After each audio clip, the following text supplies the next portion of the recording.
Olá, eu sou Michele Amorim, integrante da Liga Acadêmica Lasc-UVA, e hoje a gente vai falar sobre a comemoração dos 47 anos do Programa Nacional de Imunização aqui no Brasil. O Programa Nacional de Imunização foi criado em 1973. Tem como missão organizar a política nacional de vacinação, contribuindo para o controle, a eliminação ou a erradicação de doenças imunopreveníveis. Está vinculado ao Sistema Único de Saúde, sendo coordenado pelo Ministério da Saúde de forma compartilhada com as secretarias estaduais e municipais de saúde. Então, por isso, o SUS é meu, o SUS é seu, o SUS é nosso. Defenda o SUS. Vacinar é um ato de amor e um dever do cuidador e ou responsável da criança e do adolescente. Pelo decreto de número 78.231, de 12 de agosto de 1976, do Programa Nacional de Imunizações e das Vacinações de caráter obrigatório, no artigo 29, diz: é dever de todo cidadão submeter-se aos menores dos quais tem a guarda ou responsabilidade à vacina obrigatória. No parágrafo único diz: só será dispensada da vacinação obrigatória a pessoa que apresentar atestado médico de contraindicação explícita da aplicação da vacina. Estatuto da Criança e do Adolescente, conhecido como ECA, de lei número 8.069, de 13 de julho de 1990. No artigo 13, diz o seguinte: os casos suspeitos ou confirmados de maus-tratos contra criança ou adolescente serão obrigatoriamente comunicados ao Conselho Tutelar da respectiva localidade, sem prejuízo de outras providências legais. Artigo 14. É obrigatória a vacinação das crianças nos casos recomendados pelas autoridades sanitárias. No artigo 249, descumprir dolosa ou culposamente os deveres inerentes ao poder familiar ou decorrente de tutela ou guarda, bem assim determinação de autoridade judiciária ou conselho tutelar, pena, multa de 3 a 20 salários de referência, aplicando-se ao dolo em caso de reincidência. Vamos lá, o que isso quer dizer? Tanto no decreto do Programa Nacional de Imunização, quanto na lei que organiza o Estatuto da Criança e do Adolescente, cita que é obrigatória a vacinação, a responsabilidade da vacinação pelos responsáveis legais da criança. Vacinar uma criança é considerado maus-tratos e pode ser passível de pagamento de multa. Um dos critérios de avaliação para saber se uma criança está sofrendo maus-tratos ou não é justamente a avaliação da carteira de vacinação. O responsável que se preocupa com a criança dificilmente deixa que essa criança tenha suas vacinas atrasadas. As constantes quedas dos índices de coberturas vacinais na última década, de acordo com o Ministério da Saúde, acendem a luz vermelha no país. Em 2019, para vocês terem uma ideia, o Brasil não atingiu a meta para nenhuma das principais vacinas indicadas às crianças de até 1 ano de vida.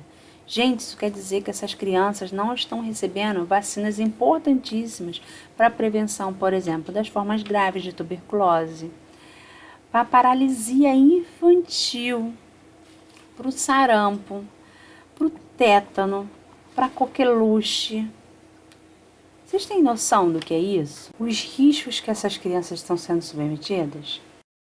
Em 2020, tivemos a significativa queda de todas as vacinas devido à pandemia do novo coronavírus.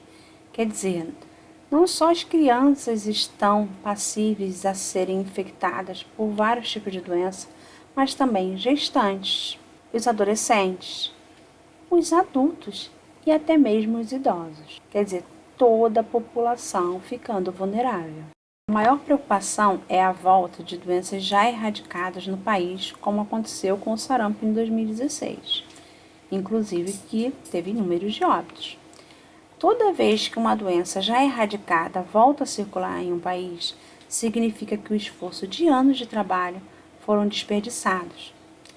E a gente, por medo do novo coronavírus, por mais letal, por mais que ele tenha uma propagação muito rápida, a gente não pode deixar que o medo de uma doença faça que várias outras possam voltar a circular e que junte com essa, que já é uma grande preocupação, e venha fazer com que doenças que a gente já tinha erradicado ou que estavam controladas voltem a circular no país.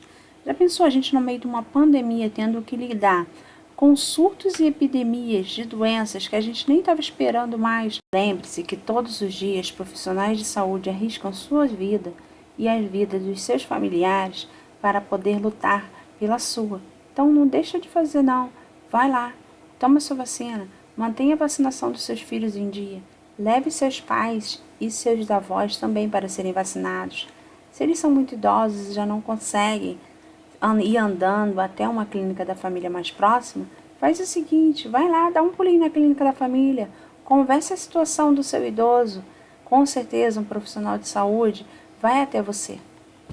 Cuidado com as histórias assustadoras sobre vacinas. Os fatores que influenciam na queda dos índices de vacina. A primeira, falta de conhecimento sobre vacinas por pais e cuidadores. Vai dar vacina em alguém? Pergunta para o profissional de saúde. Que vacina é essa? O que ela previne? De quanto em quanto tempo eu tenho que dar?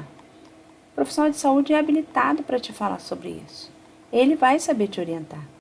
Segundo, os jovens pais de hoje não tiveram contato com a maioria das infecções preveníveis por vacina no Brasil e desvalorizam a sua importância. Mais uma vez, a importância do conhecimento sobre vacina. Pergunte, se oriente. Saiba por que aquelas vacinas estão dentro do Programa Nacional de Imunização. Por que aquela criança tem que tomar aquela vacina? Por que o idoso tem que tomar? Por que o adulto tem que tomar? Se informe. Está com dúvida? Pergunte. Terceiro, dúvidas da segurança e eficácia das vacinas e o temor dos seus possíveis efeitos adversos. É muito comum se ouvir: tomou tal vacina e ficou doente. Gente, vacina não deixa ninguém doente. Vacina, na verdade, é para você criar anticorpos e ter defesa contra possíveis contatos com micro-organismos. Então, a vacina vai, na verdade, te fazer criar imunidade e não ficar doente. E outro medo é os possíveis efeitos adversos. Gente, os efeitos adversos das vacinas mais comuns são dor local, febre, o edema, que é o inchaço, que chamam de inchaço, e a vermelhidão. Gente, são reações extremamente comuns. A dor local não tem como, a maioria das vacinas são injetáveis. Se eu estou enfiando uma agulha no teu corpo, não tem como não doer. Não tem como aquele local não ficar dolorido. Um outro problema é o horário de funcionamento das unidades básicas de saúde, que funcionam de 7 às 5 horas da tarde, durante a semana, e nos sábados meio período. As pessoas que precisam trabalhar nesse horário acabam não tendo condições de irem aos serviços de saúde para se vacinarem e para darem vacina nos seus familiares. Por último, e não menos importante, o crescimento dos grupos antivacinas no país. Gente, não se esqueça, nos Estados Unidos, os grupos antivacinas, esse movimento, começou a ganhar força a partir de uma pesquisa de um médico britânico que divulgou, um estudo que, segundo ele, um certo tipo de vacina causava a doença.